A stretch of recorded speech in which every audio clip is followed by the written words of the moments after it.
Voltamos ao vivo, diretamente do Sagrado Podcast. E agora a gente vai partir para a entrevista com o nosso amigo Leandro de Exu.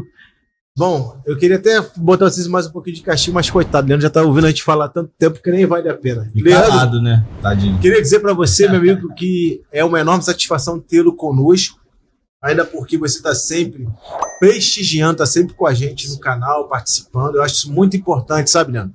O Sagrado Podcast, gente, ele tem uma proposta extremamente diferente. Enquanto as pessoas estão fazendo fervo, bagunça, falando de caru, falando de Jogan, que é carro que não é carro, que joga que não joga, um assunto tão chato que eu acho que já falaram em grupo de WhatsApp, internet há mais de 10, 15 anos, tá chato pra caramba, ninguém evolui, ninguém progride com nada. A gente procura sempre trazer para vocês a melhor informativo, as melhores informações, as melhores entrevistas, as melhores pessoas, enfim. A gente tenta colaborar com a nossa religião africanista e com outras religiões, quiçá. Então, Leandro, seja muito bem-vindo, meu amigo. Eu gostaria que você dissesse pra gente, Leandro, quem é você, cara? Como você veio parar na religião africanista? Quem foi a criança Leandro? A gente soube através de seu Olu que sua vida não foi nada fácil. E queremos dizer que você de verdade, de fato, é um vencedor, Leandro. Sabe por quê? Sair das ruas, cara, para se tornar um membro da sociedade que trabalha, que produz, um cara que vive a religião e que ainda tem um bom coração, a pessoa só pode ser uma vencedora. As pessoas acham que vencer às vezes na vida é ser rico e não é verdade. Fala um pouquinho da tua história pra gente, conta aí. Bom, primeiramente, boa noite, Motumbá a todos. E dizer que é uma grande honra e alegria estar em meio a pessoas tão ilustres. Bom, realmente, como você já iniciou, eu tive uma vida muito difícil, né, por alguns problemas familiares e tal, e eu posso dizer que meio que a rua me criou.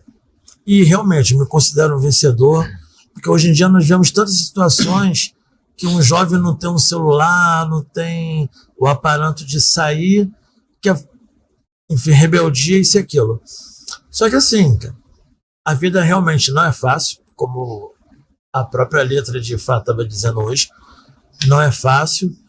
E eu posso dizer para você que o Leandro é um cara que eu acho que se nós não podemos servir, não podemos somar a nada e a ninguém, nós não temos uma certa utilidade, né?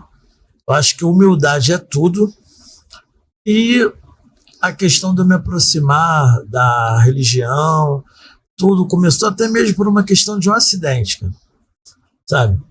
Num dos 3 atropelamentos que eu tive, o meu segundo foi eu com 10 anos, fui atropelado na Avenida Brasil, correndo atrás de pipa, como toda criança faz.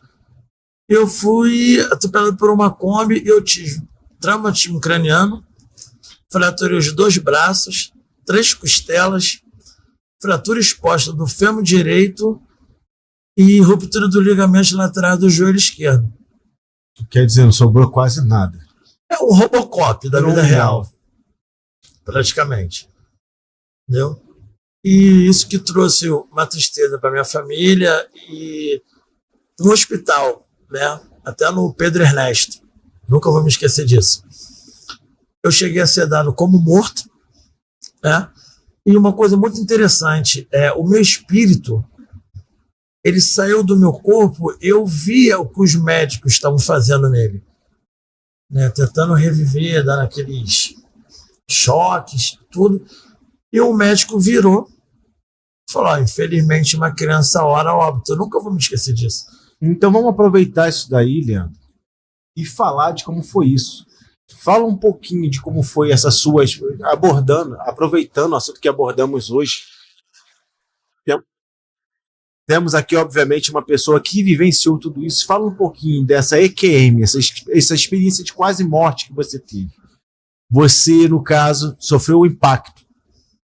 Sim. Você lembra de alguma coisa no impacto? Como foi você se desprender? Como foi você ver o seu espírito fora do corpo? Você teve no céu, no inferno? Conta isso um pouquinho pra gente. Foi uma sensação horrível, né? Eu, no desespero, só vi o meu corpo ali, eu totalmente desfigurado, né? E vendo o que os médicos estavam tentando fazer. E o interessante é que o meu corpo, ele estava em volta, meu corpo espiritual, né, ele estava em volta de uma luz azul, uma luz clara, e onde que dentro dessa luz, né, que estava em minha volta, eu ouvia pessoas, eu sabia que tinha uma movimentação, mas eu ficava preso entre eu seguir essas pessoas e o meu corpo estando ali. Essa luz foi tipo uma espécie de túnel que apareceu para você? É. Como se estivesse entrando no Isso. Como se fosse no lugar diante de mim, e onde que eu estava como se fosse um cabo de guerra. Ou eu iria para essa luz, mas eu estava preso, a minha consciência presa, ao que eu vi o meu corpo naquele estado em cima da maca. E tu ouviu os médicos falar? Ouvia. Injeta alguma coisa, adrenalina? Dizendo que, infelizmente, eu era uma criança e não poderia fazer nada, e só falava assim: avisa a mãe e anota a hora óbito. Chegaram a falar que você estava morto. O coração estava parado. Já estamos tirando aqueles, acho que é eletrodos, não sei, que conectam. Caramba. Já estavam tirando e dizendo: ó, anota a hora óbito a uma criança, não podemos fazer mais nada. E qual era a sensação? Que emoção você sentia na hora, Leandro? Uma emoção horrível. De estar dentro de uma prisão sem paredes, sem grades. Porque eu me encontrava perdido. Eu não sabia se eu seguia aquele barulho, aquela movimentação que eu era perceptível dentro da luz, ou o meu corpo ali, o impacto do que eu estava vendo. Ou se você voltava para toda aquela dor, tu ia sentir, teve que ter coragem até para voltar, né? Isso, e mesmo sendo criança, era uma coisa que, assim, parecia que a falta de... Né, a minha idade, nada pesava, como se eu fosse um espírito mais velho. Entendeu? Fosse um espírito mais velho. E quando o médico falou isso, eu fui ficando mais nervoso ainda, porque eu ouvia, quando falou a hora, óbito, não podemos fazer mais nada. Então aquilo ia me deixando mais nervoso ainda. E o médico falou: ó, chama a mãe. Minha mãe estava do lado de fora. Chama a mãe, porque não podemos fazer nada. Leandro, você entendia que estavam falando de você? Sim. E que estavam lhe declarando morto? Sim, porque estavam mexendo no meu corpo. E você não conseguia se expressar? Eu não conseguia me expressar. Tentava, mas eu não conseguia. E eu ficava cheio dos porquês. O porquê que o meu corpo está ali, o porquê que estão fazendo isso. Como eu falei, eu ficava perdido, como se fosse entre duas dimensões. Tu estava nesse túnel, mas estava onde? Fisicamente, se você tivesse estava onde? No teto, frente, por exemplo? Não, eu estava de frente para o meu corpo, de frente para a maca, para a cama, como se fosse assim, à minha esquerda, essa luz onde que eu ouvia e sentia movimentação lá dentro, e eu olhava o meu corpo ali, então, como se eu estivesse preso em duas dimensões. Eu ia ficando mais nervoso, ao ponto, como eu falei, do médico falando e chama minha mãe. Aí foi quando a minha mãe adentrou ao quarto. Adentrou o quarto, eu já estava, tinha um coberto e tinha posto uma plaquinha no seu pé. Dedão, no meu pé. Já tinham posto a plaquinha. Então já tinha dado a hora a morte. Isso. Aí a minha mãe... Então, literalmente você morreu. A minha mãe abraçando meu corpo e chorando muito, o médico... Minha mãe naquele desespero, aí o médico abraçando a minha mãe. Quando foram levar, minha mãe agarrada, aí minha mãe fala que ela sentiu um suspiro. E engraçado que eu, nessa forma, né, o espírito olhando meu corpo, mesmo eu como espírito, eu senti uma dor de cabeça muito forte, e eu caí, apaguei. Quando eu apaguei... Você voltou para o corpo.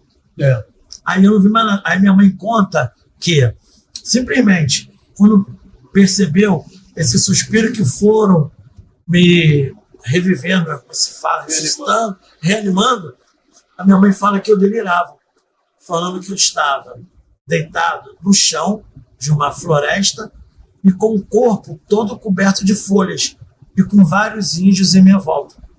Ou seja, tem coisas que você provavelmente vivenciou e nem consegue lembrar ainda, que no caso foi uma memória mais do seu espírito.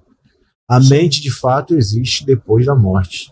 Com certeza. Pô, cara, eu vou te falar, esse é um tema que ele rende e sabe que é fenomenal, bacana, cara. Isso tudo nesse momento, né? E aí, depois disso tudo, que lá mais na frente a gente vai fazer as perguntas, é onde você adentra a questão do caboclo. Onde se há essa vivência lá no outro plano, nessa experiência morte, é onde depois você entende tudo em relação... Foi quando a minha avó, que incorporava o caboclo Pena Branca, passou, me trouxeram de volta, eu já em casa, a minha avó incorporou esse caboclo, aí falou que eu era médio, e uma particularidade que aconteceu nesses índios que eu vi, um homem especial, né? Quando eu perguntei para ele quem era, ele falou que era uma das verdades da minha vida. Só uma pergunta, nesse momento que você saiu do seu corpo, você sentiu, muitas pessoas falam de experiência extracorpóreas, sim, as pessoas que não passaram pela situação de morte, as pessoas que às vezes dormem e tal, elas viajam, tem sempre um guia que leva e traz, que existe uma história que fala que se não tivesse guia você não consegue retornar. Você sentiu nesse momento que tinha alguém te guiando, te levando?